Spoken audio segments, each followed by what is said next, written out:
Hoje vamos ter uma palestra com o Nonato, né? O tema de hoje, o Nonato vai falar um pouquinho para a gente sobre cultura Lean em uma estratégia de transformação comportamental, que, na minha opinião, é o tema mais importante, porque não adianta a gente saber todas as ferramentas do Lean, mas a gente não implantar a cultura, que é o mais importante, né? Então, você pode saber tudo, mas se a cultura não estiver implantada, uma hora alguém deixa de usar, o que a gente implantou vai cair por terra, né? Então, a cultura é o que vai garantir ali a perenidade do negócio. Não adianta eu implementar todas as ferramentas se eu não trabalhar com a cultura. E aí é onde o doutor Nonato, que é nosso sócio na Dorsal, vai puxar o assunto com vocês. Já vou passar a palavra para o Nonato. Nonato, a bola é sua hoje. Obrigado, Lucas. Boa noite. Em primeiro lugar, é uma grande satisfação. E já começando, que hoje é uma cocriação. É o momento em que nós vamos tentar, através das nossas experiências individuais, aproveitar a metodologia e aí sim criar algo que seja aplicável. Um dos grandes questionamentos que a gente tem hoje no dia a dia é como aproveitarmos o conhecimento de uma melhor maneira para que a gente consiga ter condições de transformar o local em que estamos e transformar as pessoas que estão à nossa volta. E espero que ao final a gente saia aí com o impulso da mudança, que é isso que nós vamos discutir aqui muito com vocês. Então vamos transformar esse momento em um momento que a gente possa agregar valor para todos, de um modo geral, mas trazer a possibilidade aí de solução para que a gente consiga trazer para um patamar diferente essa saúde que mudou muito. E nessa mudança da saúde, o trabalho em equipe e não em eu-quipe é o que prevalece. O trabalho em equipe em que esse grande mosaico, em que todos contribuem, faz com que a gente entregue ao paciente um valor percebido maior. E é interessante que quando a gente pensa na metodologia Lean, a gente está pensando num aspecto processual, mas o que isso muda dentro de nós? Qual é a alteração comportamental que isso traz e que faz com que tenhamos uma condição diferente de entregar valor, que seja um valor ao paciente, um valor aos colaboradores, mas principalmente que tenhamos condições de fazer diferença no local em que estamos. E isso talvez seja um dos grandes dilemas que nós vamos ter que começar a pensar. Qual é o diferencial competitivo que poderemos ter a partir do momento em que a gente consiga novos conhecimentos? Então, pessoal, eu vou tentar trazer essa sensibilização e em cima das metodologias e das ferramentas que o Lucas já trouxe, que o Marcos já trouxe, que a Lídia vai trazer para vocês, mas que principalmente a gente saia daqui com aquela sensação de que podemos fazer de uma maneira diferente. Tudo isso que a gente tem reunido e o nosso esforço tem sido nesse sentido, de fazer essa sensibilização de que com o que a gente tem, a gente consegue fazer diferente. Vamos começar. O Lucas já passou, né? Um dos nossos grandes objetivos é fazer com que a gente consiga realmente trazer a aplicabilidade do conhecimento, cuidando da empresa sempre. E aí a gente já começa a fazer esse questionamento. A gente aprendeu que Lean é enxuto, que Six Sigma a gente olha para a variabilidade, mas o qual é efetivamente a essência da cultura Lean. E aí eu vou trazer para vocês aqui um breve histórico, até para a gente já começar a fazer algumas reflexões. Vocês sabem qual era o título do primeiro artigo científico escrito pela Toyota sobre o sistema em 1977? Então, o sistema Toyota de produção e sistema Kanban, ele tinha como o primeiro título respeito pelo humano. E, enquanto isso, nós continuamos acreditando que na maior parte das vezes, essa metodologia vem para trazer ferramentas. Mais do que a produção just in time, ou então a checagem dos processos, a gente tem que começar a pensar como essa transformação ela também pode trazer uma agregação num aspecto mais ampliado, uma agregação que seja perceptível em uma ponta, que é o paciente, pensando no healthcare, mas também para as pessoas que estão envolvidas nessa mobilização do cuidado. E aqui é interessante, né, que quando a gente pega lá desde o Taylorismo, em que a gente faz uma administração científica do trabalho, em que o foco é o controle do tempo, a gente progride nessa metodologia ao Fordismo, em que a gente tem uma linha em série, né, da montagem e a gente tem um foco no produto. Aí a gente vem para o Toyotismo, né, com a automação, o just in time, que é o que a gente tem discutido aqui de maneira bem enfática, com foco no cliente. E aí, talvez a gente até já comece a pensar na metodologia Volvo, que é uma transformação dessa metodologia, em que a gente começa a pensar em criatividade, a valorização da criatividade, a valorização das equipes e o foco no trabalhador. E aqui talvez seja um dos nossos primeiros paradigmas, né? Entender que o trabalhador, que o colaborador, quando ele é respeitado no seu aspecto mais ampliado, a gente consegue fomentar uma credibilidade para que essa credibilidade traga a criatividade e a satisfação, o ambiente organizacional de outro porte, para que a gente consiga fazer entregas diferentes e aí sim surpreender. Gerar, produzir valor, mas entendendo que a gente precisa estar num feedback sempre virtuoso, que é a busca de agregação de valor e melhoria contínua, que o Lucas, o Marcos trouxeram aí para vocês, que é o foco aí da metodologia Lean. E uma das grandes diferenças que a gente começa a perceber é como aplicar esse conhecimento. E hoje a gente tem muito uma perspectiva que é de aquisição do conhecimento. E quando você começa a adquirir conhecimento, adquirir títulos, adquirir capacidades técnicas, mas você não tem a perspectiva da aplicabilidade, a gente começa a desenvolver algo que a gente chama hoje de obesidade intelectual.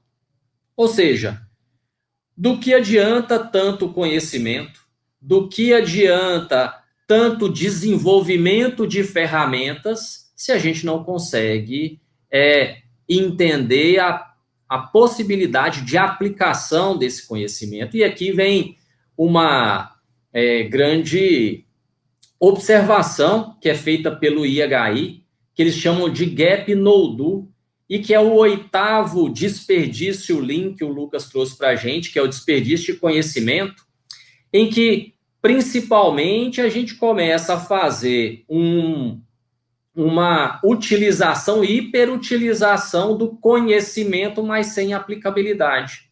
E é interessante que nessa lacuna entre conhecimento e ação, o gap no do, a gente tem uma progressão e um distanciamento do que sabemos, mas efetivamente como aplicamos. E vem aí um primeiro questionamento. Como a gente pode trazer isso para uma aplicabilidade que seja adequada e replicável? E é interessante que já existem inúmeros estudos relacionados a isso, inclusive um que foi até ganhador de um prêmio Nobel em 2017, e que ele veio com essa principal questão. Nós influenciamos nosso ambiente ou nosso ambiente também nos influencia? O que vocês acham? O ambiente em que estamos hoje, ele é um ambiente em que ele é passivo e a gente somente tem ações sobre ele, mas o ambiente que nós estamos também nos influencia. E esse foi um dos questionamentos feitos por um dos ganhadores do Prêmio Nobel de Economia. E ele trouxe essa teoria de Nudge. E é interessante que a gente aqui não pode confundir. É nudge e não nudes. Nudes é uma coisa aí totalmente diferente. Piadinha do Lucas, mas é só para a gente começar a entender o que significa isso, né? E entender que essa é uma teoria capaz de resolver problemas mundiais e paradigmas sérios, como eu vou trazer aqui para vocês. E essa história é uma história muito interessante. Muitas vezes a gente acaba tendo possibilidades de pensar em outras soluções, e foi o que aconteceu nesse case que está descrito exatamente nesse livro em que foi desenvolvida a teoria, e eu vou trazer para vocês agora. Era uma teoria baseada na busca de solução para higienização de um banheiro em um aeroporto da Holanda. E é interessante que eles fizeram inúmeros gastos, inúmeras aplicações de sinalização para que a gente conseguisse fazer o homem urinar dentro do vaso. E gastou-se bastante para que isso pudesse acontecer e nada vinha de resultado. E aí, vocês conseguem me sinalizar o que foi feito para que a gente conseguisse fazer uma diminuição em 80% da quantidade de urina derramada fora do urinol e melhorar de maneira significativa a higienização? Nessa imagem aqui, vocês conseguem identificar o que efetivamente aconteceu? Olhe bem. É bem perceptível o que aconteceu aqui. Olha que interessante. Na perspectiva de que a gente pudesse fazer uma influência para aquele comportamento que a gente quer, a teoria de nude, ou a teoria da cutucada, ela diz para a gente que quando você quer um comportamento, a gente precisa induzir o comportamento. E aqui eles trocaram todas as sinalizações da higienização e o treinamento da higienização e melhores cuidados para que a gente tivesse um banheiro mais adequado, trocou tudo aquilo por um decalque de uma mosca. E isso fez com que 80% da quantidade de urina que ficava fora viesse para dentro do urinol. Ou seja, o Richard Thaler foi prêmio Nobel de Economia exatamente com essa teoria. E ele traz uma coisa interessante, de que nós não somos racionais para tomar decisão, e nós somos efetivamente induzidos pelo meio. E essa indução do meio faz com que a gente comece a utilizar essas metodologias para que a gente consiga fazer a influência para um comportamento, que é o comportamento que nós gostaríamos que acontecesse. E isso é possível ser aplicado na saúde? E aqui talvez já tenha uma das nossas primeiras, um dos nossos primeiros paradigmas. Muitas vezes na saúde a gente tem aquele excesso de informação, mas não necessariamente traz uma perspectiva da aplicabilidade. Então, quando a gente pensa em nudes, a gente está pensando em estratégias da arquitetura que visam a redefinição de um contexto de tomada de decisão. Ou seja, quando eu quero tomar uma decisão, ou quero uma decisão que seja mais adequada para o paciente, eu preciso favorecer essa escolha, eu preciso induzir essa escolha, e existem algumas aplicações disso na saúde. Ou seja, a gente precisa pensar em medidas que promovam a mudança de comportamento, que vão além dos triviais métodos de treinamento, e a saúde está saturada disso. A gente, às vezes, vai para dentro das instituições e vê lá a quantidade de hora homem treinada, a quantidade de horas de treinamento, de pessoas que estão dentro da sala fazendo treinamento, mas quando a gente pensa na eficiência disso, pouco se consegue. E olha que interessante uma teoria de nude, por exemplo, que faz com que a gente melhore a higienização das mãos, que é muito mais do que botar o dispenser do álcool e aí a higienização das mãos, que é algo milenar, que a gente vem sempre fazendo essa reeducação frequente, que a gente acredita que isso vai ser o suficiente, ela foi substituída por uma mão com os dizeres sobre a necessidade da higienização, e a gente começa a pensar numa aderência maior disso, trazendo para um contexto de psicologia da mudança, ou seja, a gente precisa ativar a mobilização pessoal, que é aquela mobilização interna que vai fazer com que a gente consiga internalizar todos esses aspectos de mudança para que a gente traga para uma aplicabilidade. E essa psicologia da mudança do próprio IHI, ela é muito interessante, em que a gente começa a entender a adaptação em ação, em que você começa a ter experiências motivadoras para as pessoas aprenderem e repetir para ser efetivo. Liberar a motivação intrínseca, ou seja, essa adaptação ela faz sentido, e aí você traz para um padrão de codesenho, uma cocriação em um relacionamento autêntico, em que as ferramentas fazem sentido, elas são internalizadas, e a partir daí você começa a fazer uma distribuição para que a gente traga para um padrão de valorização em que a gente tem essa ampliação do valor agregado, que é um dos objetivos Lean. Então, a mobilização ela começa a partir da gente. E essa mobilização faz com que a gente comece a ter a percepção da aplicabilidade das ferramentas. E isso é muito mais do que ganhar um certificado. É muito mais do que ter habilidade técnica. E eu falo isso como sendo um fator de causa própria. Eu sou médico, sou intensivista, e dentro das minhas habilidades, tudo está envolvido em uma capacitação técnica. Ou seja, eu sou um profissional de divisão entre as entregas de excelência operacional. Mas só que hoje, a percepção do paciente, ela embarca em 3 pilares. Um é o pilar clínico, output clínico, assistencial, capacitação técnica.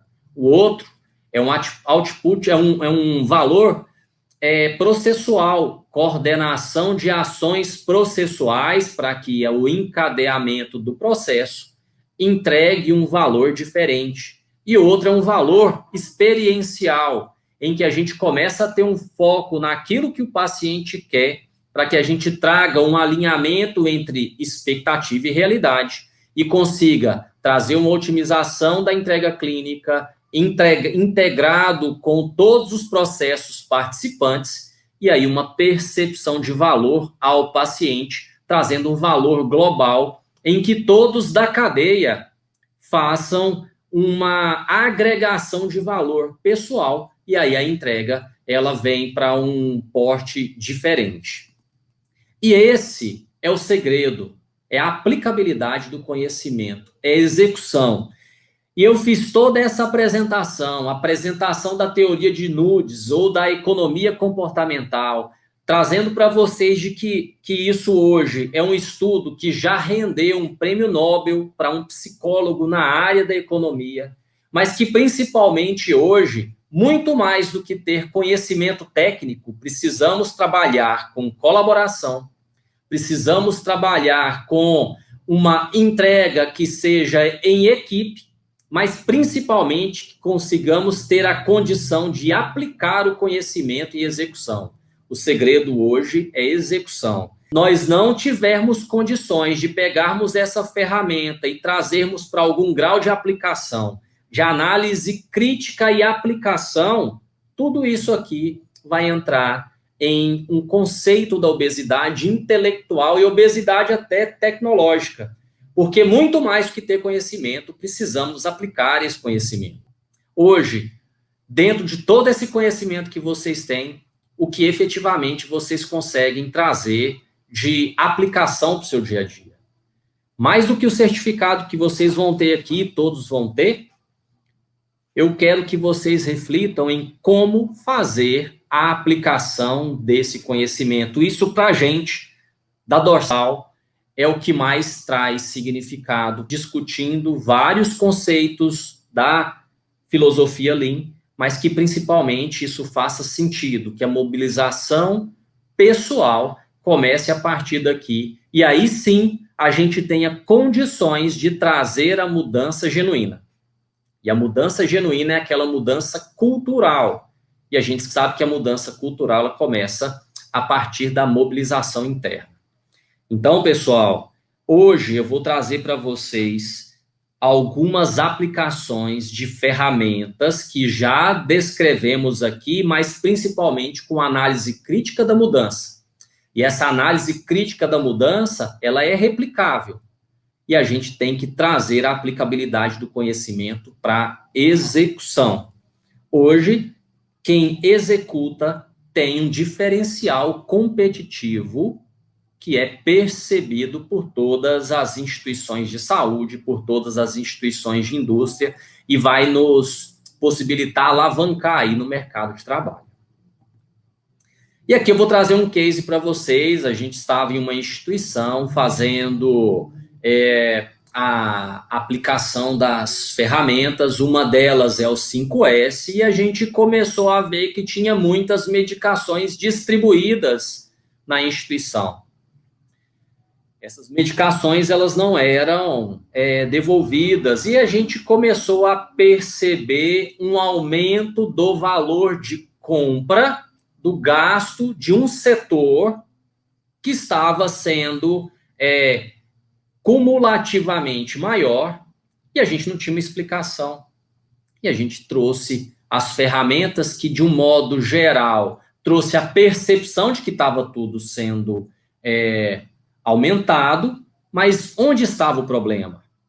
Então, gente, aqui, mais do que a gente conseguir aplicar a ferramenta e entender que é necessário fazer uma devolução, por exemplo, depois dos vários entraves de comunicação que existia entre farmácia e instituição, foi a necessidade de começarmos a trazer a relevância daquilo que a gente estava fazendo.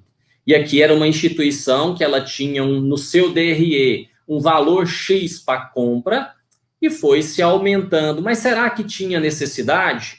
E aí, numa investigação que a gente foi fazer a partir de uma aplicação de uma ferramenta simples, que é o 5S, que é uma reorganização dos setores para que a gente consiga melhorar a apresentação do setor e trazer um aspecto da ergonomia mais adequada, a gente começou a perceber que tinha inúmeros itens espalhados e que era da farmácia. E a gente começou a precificar essa devolução. E olha, uma instituição que tem devoluções mês a mês dessa infinidade de itens, mas principalmente de um porte muito grande que já começa a trazer uma coordenação e que justifica o aumento do gasto que estava tendo.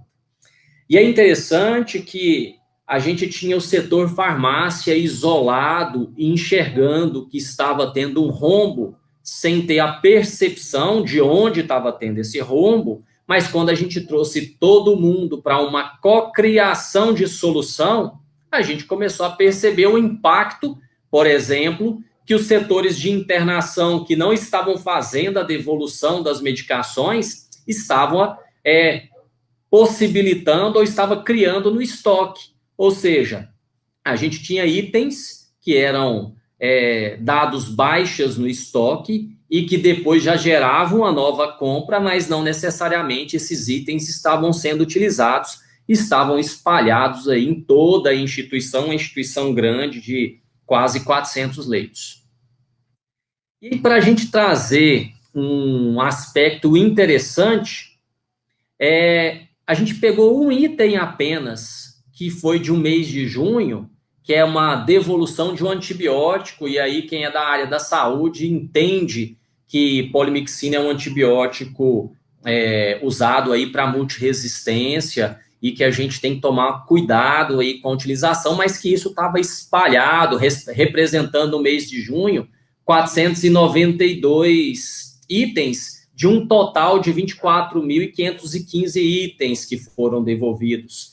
Nesse mês de junho, 182 mil reais que foram devolvidos, 38 mil representava da quantidade de polimixina. E o pior dessa devolução, em torno de 50% dos itens foram devolvidos e estavam vencidos. Ou seja, quando a gente não tem a percepção de um valor agregado em coordenação de ação processual, e esses processos estão integrados para que a gente faça a corresponsabilização de um desfecho adequado da instituição, a gente vai minando a instituição no seu aspecto econômico. A gente mina a instituição na segurança. A gente mina a instituição na sua sustentabilidade. E isso faz com que tenhamos a necessidade de trazer coordenação entre setores, conversa entre setores, comunicação efetiva, que já foi muito discutido aqui, mas que principalmente seja um dos grandes pontos a serem treinados e trazidos para uma percepção adequada dentro das instituições. A meta 2 de segurança internacional, que é comunicação efetiva, ela precisa acontecer entre profissionais e pacientes, mas entre setores também. E olha o quanto de desperdício, por exemplo, que o item só daqueles tantos que foram devolvidos impactou num sistema que necessita de sustentabilidade. E aí eu vou trazer para vocês alguns exemplos do MFV, que é do mapa de fluxo de valor, que já foi discutido aqui com vocês, e aqui tem um ponto interessante. Aqui talvez para vocês esteja numa visualização difícil, mas depois nós vamos compartilhar esse material com vocês, mas o Marquinhos trouxe a necessidade, por exemplo, de se fazer um mapa de fluxo de valor de um pronto atendimento, desde a entrada até a saída, em que todo esse processo ele é chamado de lead time. E as etapas do processo são as etapas em que a gente começa a ter a percepção de onde há perdas, de onde há desperdício, na maior parte das vezes, desperdício de tempo. E que ponto aqui interessante temos? Num mapeamento de processo do pronto-socorro, a gente sabe que existe a necessidade de coordenação entre processos em que o pronto-socorro eles têm que estar apto a selecionar esse paciente para uma internação adequada. Mas olha só, aqui quando a gente teve uma taxa de agregação de valor de 12% de todo o atendimento do paciente com lead time de 240 minutos. Quando a gente fez o mapa de fluxo de valor antes, isso aqui era como era um pronto-socorro antes, e depois a gente vai para pós-ajustes, a gente tem uma taxa de agregação de valor de 14% com lead time mais alto. Mas qual que é a análise crítica que a gente tem que ter aqui? A análise crítica é que dentro da coordenação entre setores, pronto-socorro, que tem que fazer o diagnóstico do paciente e a necessidade de internação ou não, ele conversa internamente em uma unidade de tempo diferente da internação. Então, por exemplo, um pronto-socorro, quando você fica horas, você aumenta a mortalidade do paciente e você tem uma desagregação de valor por conta de um atraso que se perde. Mas o tempo que se conta na internação é em dias. Um dia na internação significa quantas horas no pronto-socorro. Ou seja, na avaliação em que temos que fazer entre setores, a gente tem que trazer todos para uma mesma unidade de observação.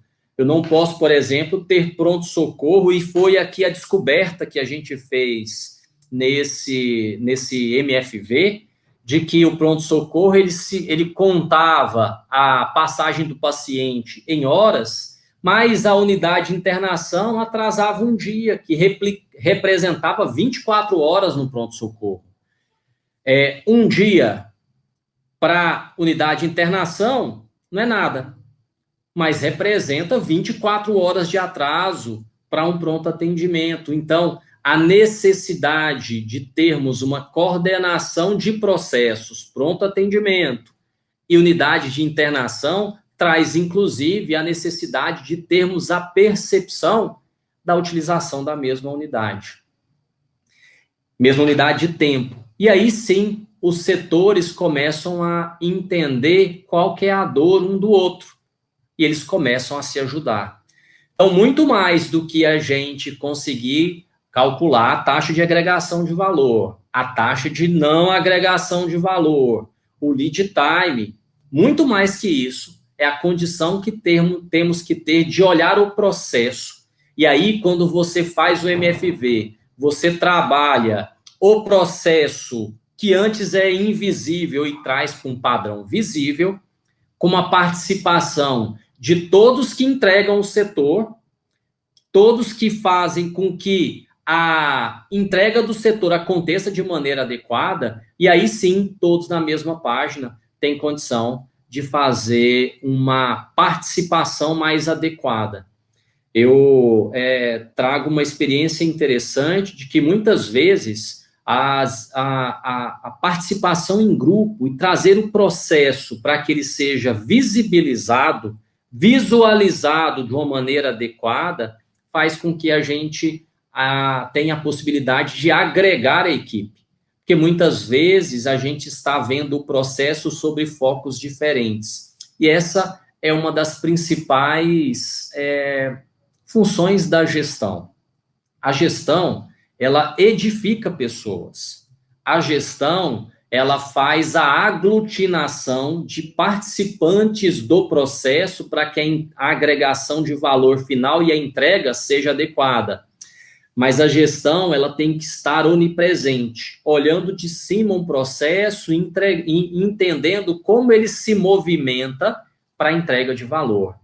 Então, a gente que assume a postura de gestão, a gente tem que ter compromisso com a entrega global. E aí vem aqui uma das grandes diferenças hoje e de um dos grandes paradigmas que a gente começa a discutir, que é a diferença entre o ótimo local e o ótimo global. Quem tem a expertise técnica e participa de uma etapa do processo, ele entende que o ótimo local, que aquilo que ele faz é adequado, mas o gestor, ele busca o ótimo global. O ótimo global é entender como cada um dos participantes desse grande mosaico, que é a entrega do cuidado final, ela vai ser coordenada para que a gente chegue em um ótimo global, com percepção mais adequada ao paciente de agregação de valor diferente, e aí sim a gente tenha condições de promover uma agregação de valor que extrapola a entrega apenas do processo, mas faz aquela mobilização pessoal e dentro disso a gente tenha condições de fazer feedbacks positivos em um ciclo virtuoso de melhoria contínua.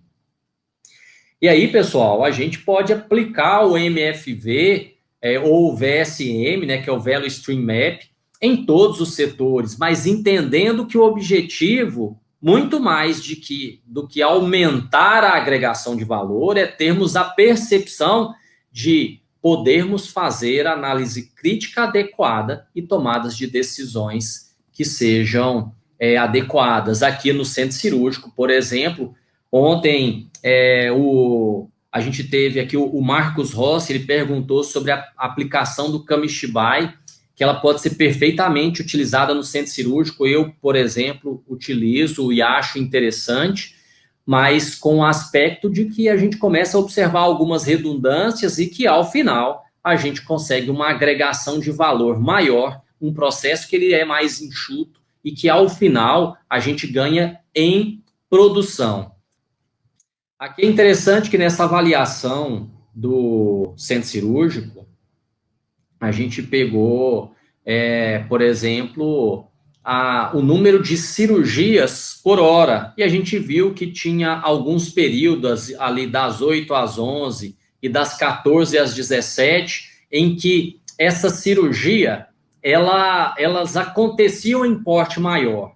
Ou seja, o que estava acontecendo com a vida útil, a utilização das horas nobres do hospital, do centro cirúrgico, nos outros momentos em que isso só ficou possível depois que a gente trouxe para um padrão de visualização. Então, a gente tinha uma disputa muito grande por alguns horários, mas os outros horários eles eram subutilizados. Como que a gente consegue trazer para um padrão de um mapeamento de um processo cirúrgico, que ele é relativamente simples, mas que a gente consiga trazer aí um aumento da produtividade? E aí a gente trouxe esse padrão aí, pensando no que poderia acontecer de maneira mais adequada, e nessas etapas do processo, o que a gente poderia fazer de maneira mais otimizada, que ao final aumentássemos a produção do centro cirúrgico e tivéssemos condições de melhorar a segurança do paciente. É interessante que essa é uma percepção muito adequada e muito genuína a partir do momento em que a gente gasta tempo para pensar no processo. E quando a gente pensa no processo, a gente traz decisões que são decisões baseadas em dados. Talvez hoje, um dos grandes pilares para que a gente tenha uma gestão adequada é a gestão dos dados, mas principalmente da utilização de dados para tomada de decisão adequada. A TI ela é fundamental para isso. A TI hoje ela tem condições de trazer a possibilidade da gestão on-time, ou trazer dados para que a gente consiga fazer com que a gente tenha a percepção de onde estamos indo de maneira adequada e fazer a ação naquele momento. Aqui, por exemplo, a gente tinha uma grande dificuldade com a CRPA.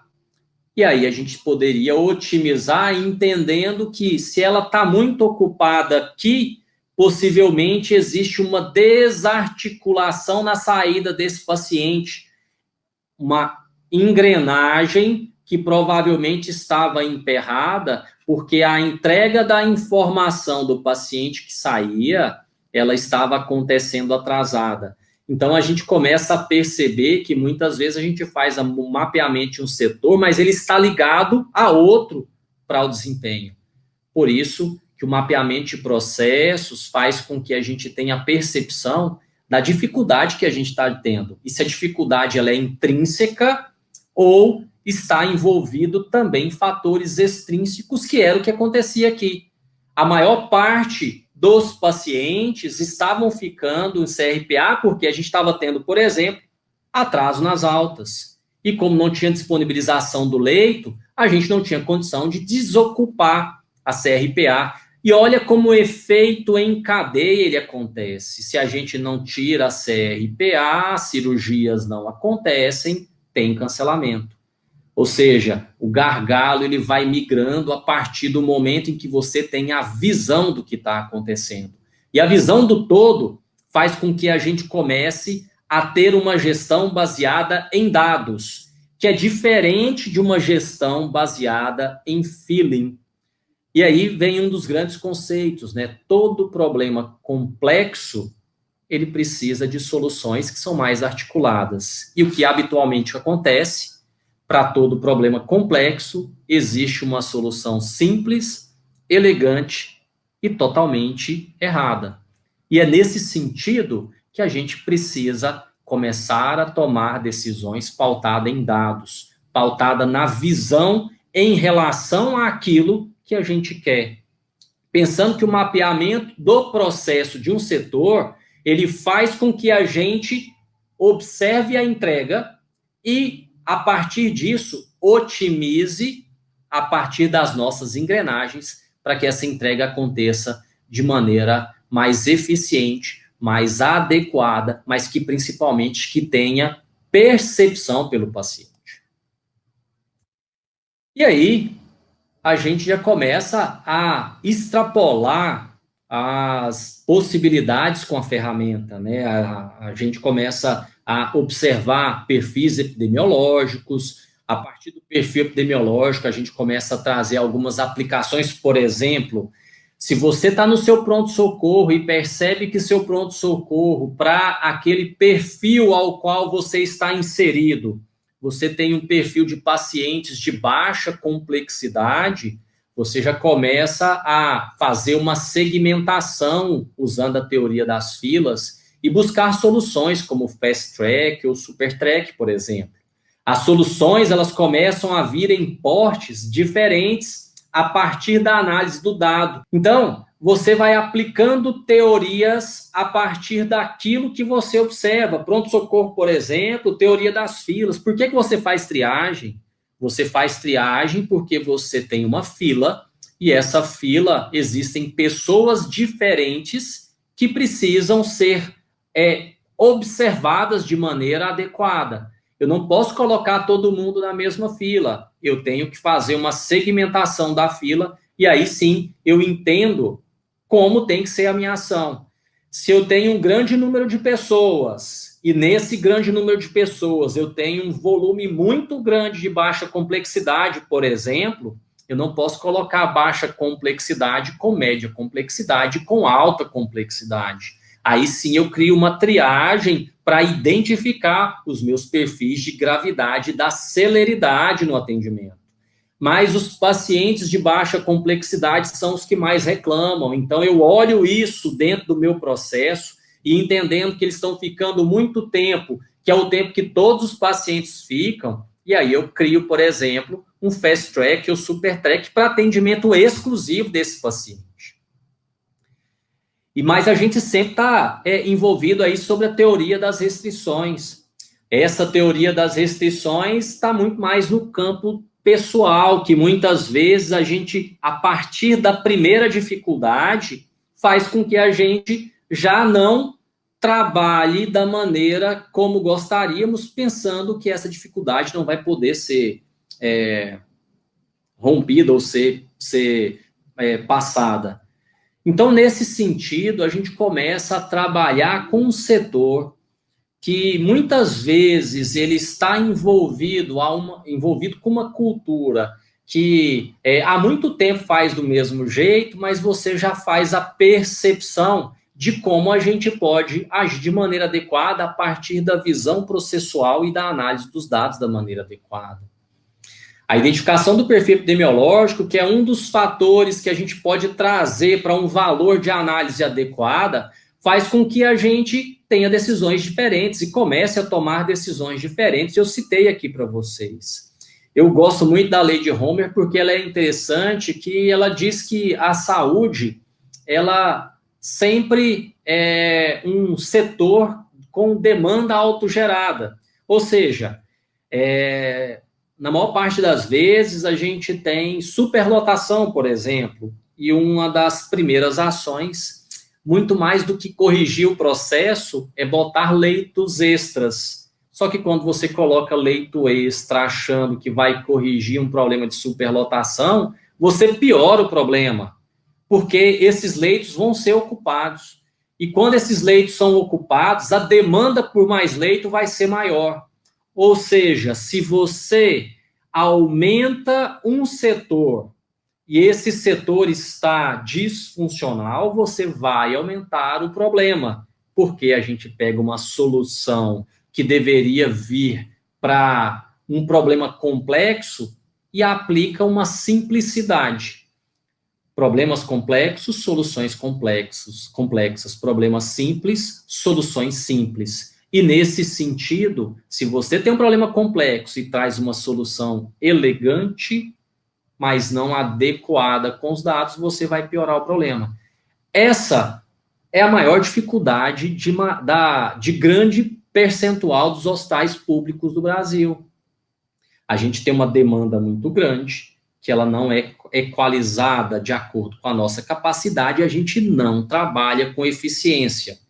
Eficiência assistencial é diferente de eficiência operacional. A aplicação das teorias, das leis, faz com que a gente tenha condições de trazer para um padrão mais robusto as tomadas de decisão que a gente deveria ter. E é muito interessante, eu gosto muito desse gráfico, que ele é de um livro do Jim Collins, que chama-se Como os Gigantes Caem, pautado aí nos 5 estágios do declínio. Por que eu trago isso? Porque muitas vezes a instituição ela não faz uma avaliação própria do seu desempenho e ela tem somente uma avaliação a partir da percepção. E a percepção, muitas vezes, ela é superestimada. Então, quando você tem ali o estágio 1, em que você tem aquele excesso de confiança proveniente do sucesso, você acha que você não vai falhar.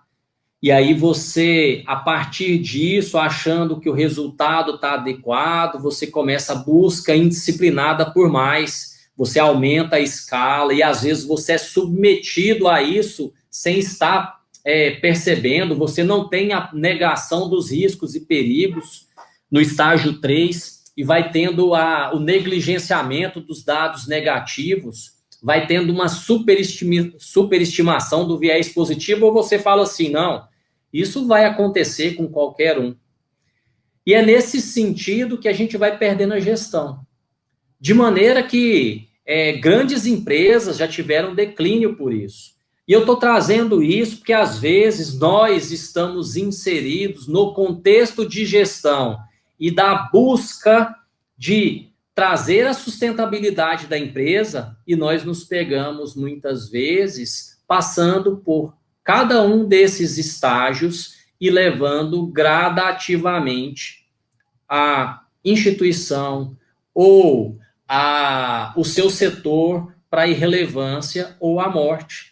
E, às vezes, para a gente, a morte significa uma não entrega adequada ou demissão, porque a gente não tem a percepção em qual desses estágios, e muitas vezes estamos submetidos a culturas diferentes, grandes silos que são fortemente estabelecidos e que isso faz com que o setor, por exemplo, não entregue da maneira adequada.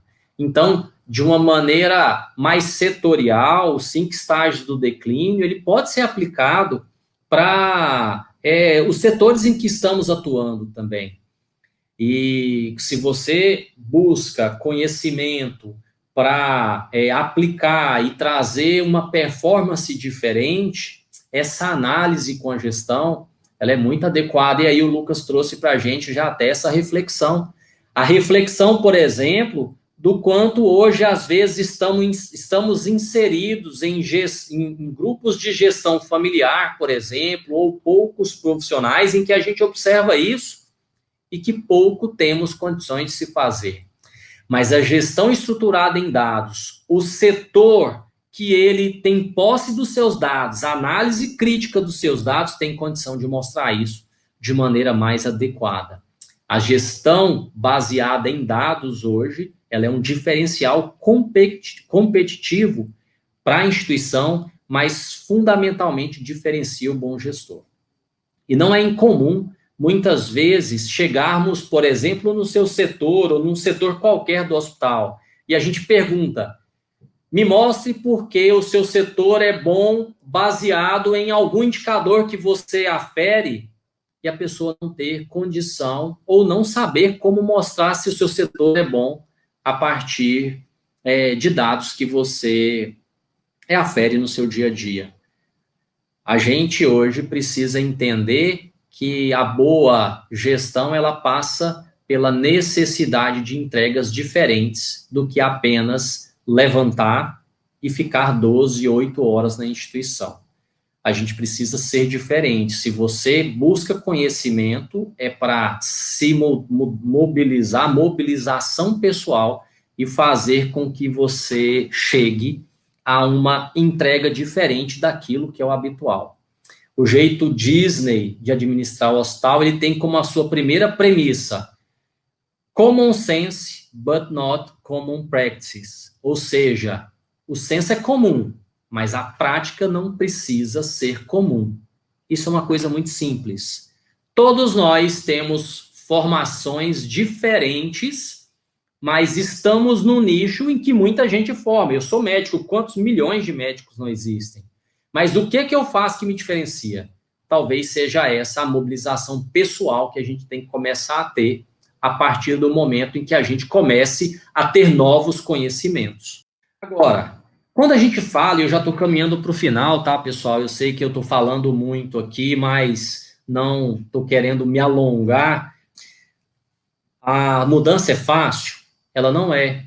E a gente começa a pensar aqui num ciclo virtuoso, que é o ciclo do conhecimento, da gestão do conhecimento. É o ciclo de Nonaka e Takeuchi, em que você começa a ter o conhecimento e no ciclo entre o tácito e explícito você tem empatia pelo conhecimento, externaliza, combina, internaliza e começa a ensinar aos outros. Esse é o movimento que queremos fazer. E nessa movimentação, é uma movimentação que a gente começa já a entender que nós, que estamos tendo conhecimento aqui e que estamos inseridos em instituições, somos primeiros agentes de mudança institucional. Se você está inserido numa instituição, tem conhecimento, você, quando busca fazer diferente, você é o ponto focal. Você é a pessoa que começa a fazer a gestão do conhecimento, o ciclo entre tácito e explícito, para que a gente entre num ciclo virtuoso de melhoria contínua. Eu tenho uma preocupação muito grande com pessoas, porque nós precisamos ter uma mobilização interna, uma insatisfação do bem, para que a gente consiga sempre mobilizar pessoas nos locais em que estamos. Então, hoje estamos tendo uma metodologia industrial que ela deveria ter sido criada para a indústria. Eu brinco muito com o Lucas para o hospital, que ela foi criada na indústria, mas ela casa com o hospital, porque se a gente conseguir fazer essa mobilização interna, a gente consegue mobilizar pessoas, e as pessoas são as forças motrizes da instituição, fazendo com que a gente entregue algo de outro porte. Então, isso faz com que a gente ganhe grande responsabilidade. E nessa responsabilidade, a gente comece a ter a preocupação com as pessoas que estão em nossa volta. E é interessante que quando a gente começa a fazer essa mobilização na idade em que estamos, isso é chamado de andragogia. Andragogia é ensinar o adulto.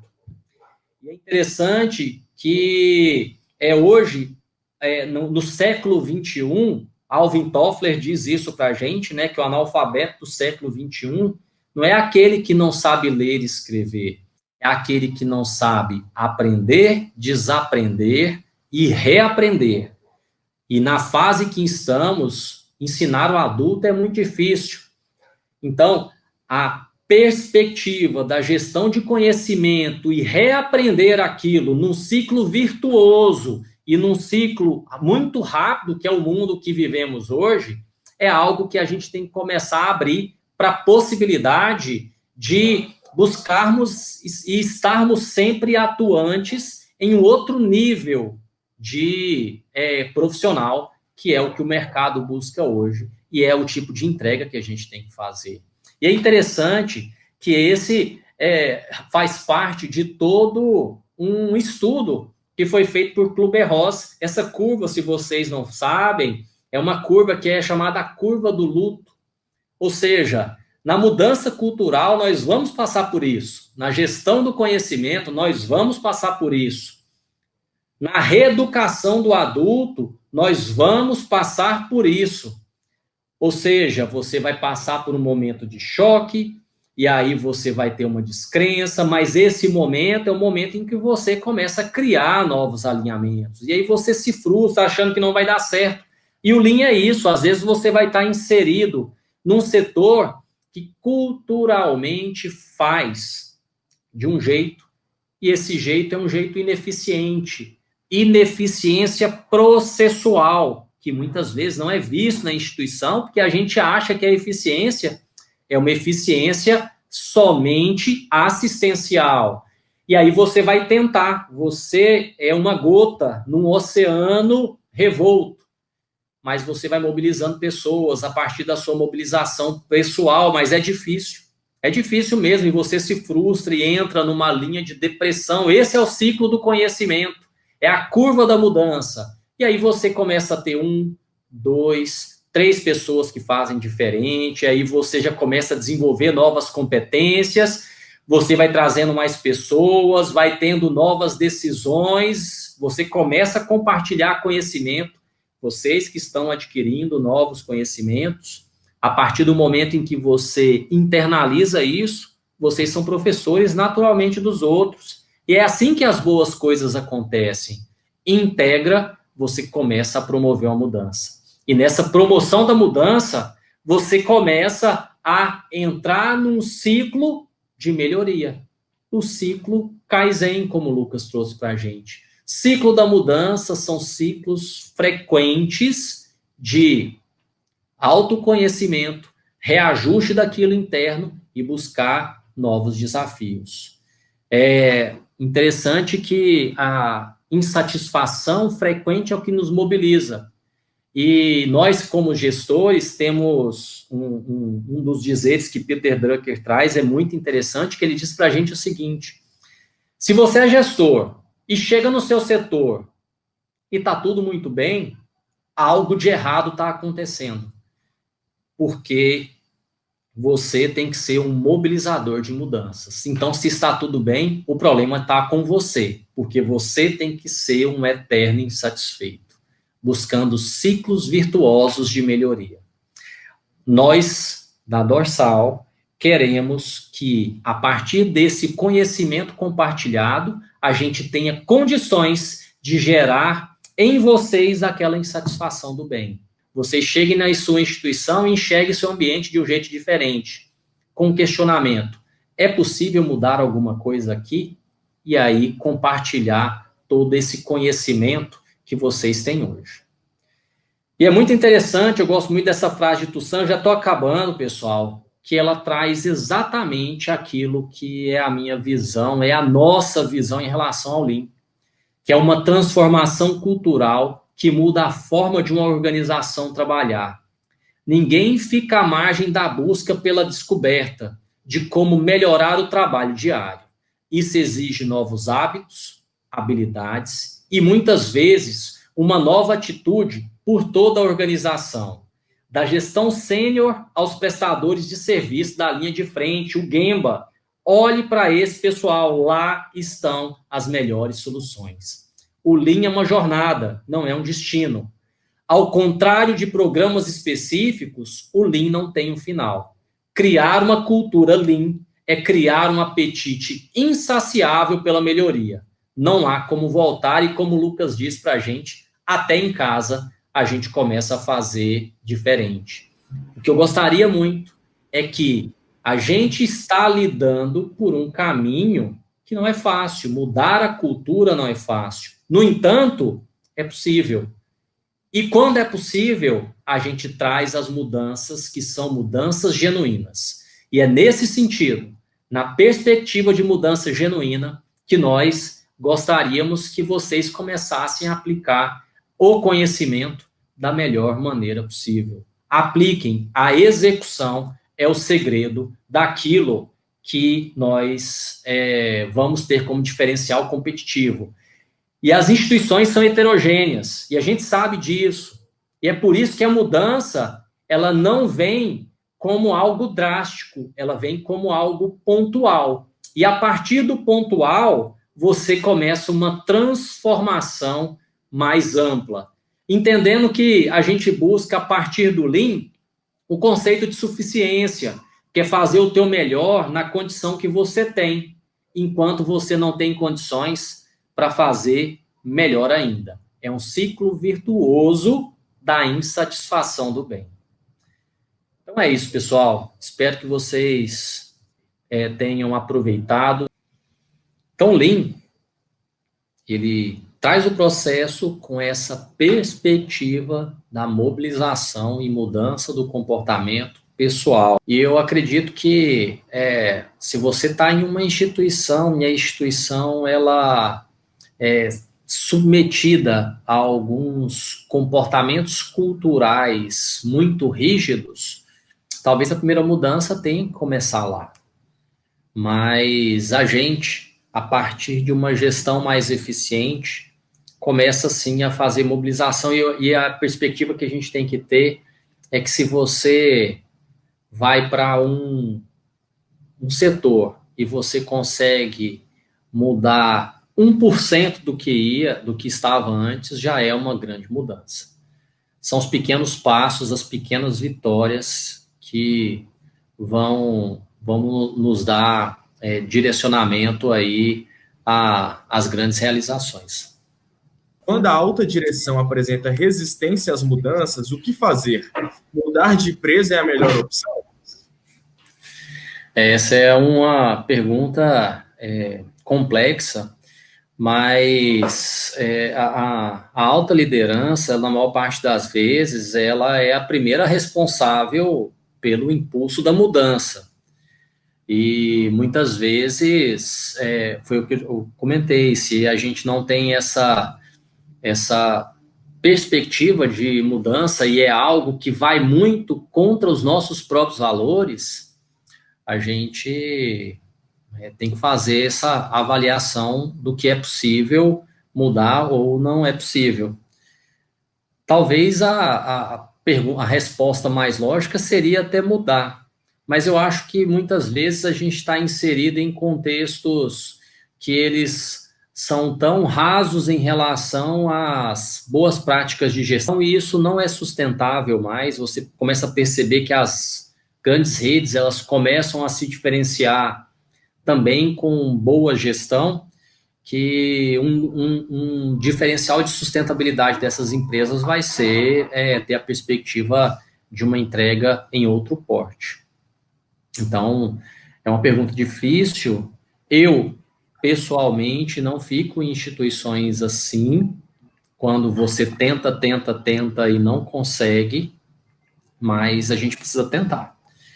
E tentar de maneira estruturada para que a gente consiga, talvez, ter a guinada para o rumo que nós gostaríamos. Eu sou intensivista e o meu Green Belt, meu projeto foi em terapia intensiva.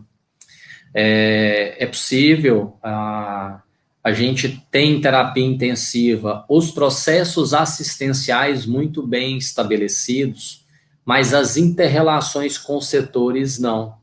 Para você ter uma ideia, eu fiz o mapeamento de um problema que eu tinha, que era a dificuldade da higienização acessar a minha unidade quando tinha a necessidade.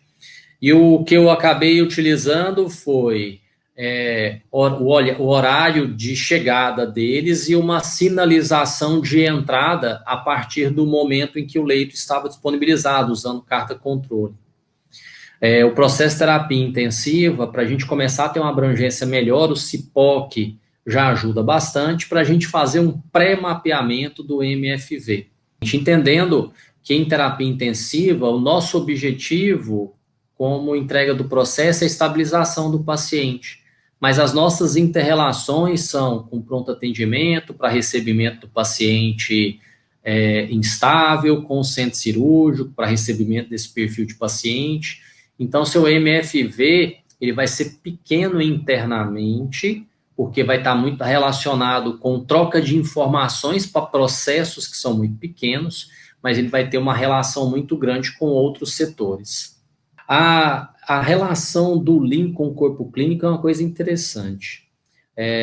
A maior parte das vezes, as pessoas, por não entenderem, têm uma resistência natural para mudança. Mas essa mudança, ela começa a partir do momento que você já traz isso para um padrão em que todos estejam numa mesma página, numa mesma página de visualização do processo. E aí sim, naturalmente, você vai ganhar algumas pessoas. Tem um conceito que é interessante, que muitas vezes na instituição ou nos setores a gente tem o organograma, mas a gente tem paralelo com o organograma, o mafiograma, que é uma expressão para a gente dizer que existem influenciadores positivos que não necessariamente compõem o organograma, mas vão ser promotores das grandes mudanças que acontecem na instituição. Na pandemia, a gente teve muito disso nas instituições. Organogramas que antes eram constituídos por pessoas que eram referências, não foram as que ajudaram na pandemia, surgindo novas lideranças a partir daí. Então, em todo local, a gente sempre tem as pessoas que ajudam. O corpo clínico, de um modo geral, ele é muito fechado. Então, a gente precisa muito da sensibilização da diretoria, da sensibilização da governança para que a gente consiga essas mudanças. Muitas vezes, um projeto ao qual nós nos inserimos, ele começa lá na diretoria, com as ações de sensibilização e trégua para que a gente comece a fazer a redução. Os médicos, de um modo geral, as equipes, de um modo geral, elas são muito afeitas a resultados assistenciais. Quando a gente começa a mostrar que o processo melhora o resultado assistencial, naturalmente eles começam a comprar a ideia. O fluxo da saúde, ele começar a ficar tão metódico ou tão banal que a gente começa a tratar o paciente como uma linha de produção. E aí a gente acaba esquecendo dessa condição sentimental que a gente sempre tem que entender, que lá a gente está vendo um semelhante. Uma das grandes ações são as ações internas, as ações do próprio endomarketing, que acaba vinculados com o recurso humano, que acaba fazendo esses resgates que são necessários, né? Ao final da pandemia aí está todo mundo muito exausto e, de certo modo, a gente precisa buscar esse cuidado com o colaborador. Existem algumas certificações que buscam esse cuidado centrado na pessoa, como o Plantree, por exemplo, mas não precisa de uma certificação para fazer isso. Gente envolvida com gente precisa muito desse cuidado, né, com o colaborador, para que ele tenha esse cuidado aí com os profissionais. Agradeço muito por todos que estiveram conosco. Espero que a partir daqui a gente comece a fazer diferente. Obrigado muito, pessoal.